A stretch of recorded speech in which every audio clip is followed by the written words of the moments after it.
para maisapuso mo yung salita ng Diyos, kailangan ng effort dun eh. Effort. Yung lagi mo siyang iisipin, ang tawag dun sa Biblia, pagbubulay-bulay. Basahin natin yung awit 1-2. Kundi ang kanyang kasayahan ay nasa kautusan ng Panginoon, at sa kautusan niya nagbubulay-bulay siya araw at gabi. Sabi sa Biblia, kung ang kasayahan mo nasa kautusan, at sa kautusan nagbubulay-bulay ka araw at gabi. So araw at gabi, iniisip-isip mo yung kautusan ng Diyos. Doon mo lang maisa sa puso. Pero kung kagaya nung iba, makikinig minsan, tapos wala na, hindi nga magbasa ng Biblia, ay mahihirapan. Kailangan, binubulay-bulay mo, iniisip mo. Kahit hindi mo natatandaan yung talata, narinig mong ganon, iniisip mo. At sa isip mo, natatanim na unti-unti yon, kapatid.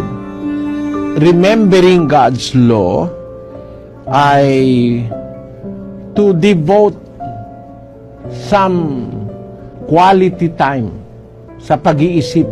Kasi maraming tao ngayon polluted na isip.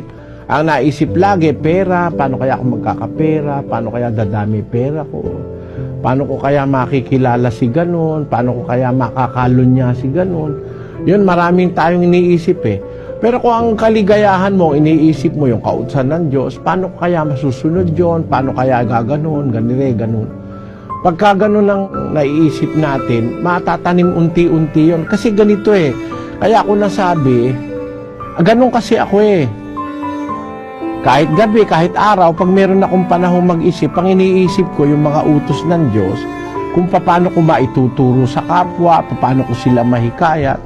Awa naman ng Diyos, natatandaan ko yung kanyang mga sinasabi. Nasa palaging pag-iisip. Parang ganito, no, kapatid?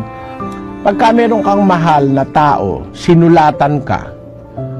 Pag mahal na mahal mo yung tao, lalo na hindi mo nakikita, sulat lang ang naandun sa'yo, nakakabisado mo yung sulat eh. Nakakabisado mo yung mga love letters na tanggap mo kung mahal mo yung nagsulat. Yung natanggap mo love letter, nakakabisado mo siya eh. Kasi lagi mong binabasa, lagi mong pinagbubulay-bulay. Ayun. Paano mo masisiguro na maisa sa puso mo yung salita ng Diyos? Mas madalas na naririnig mo, mas malaki ang chance matatandaan mo. Parang isang awit na sikat.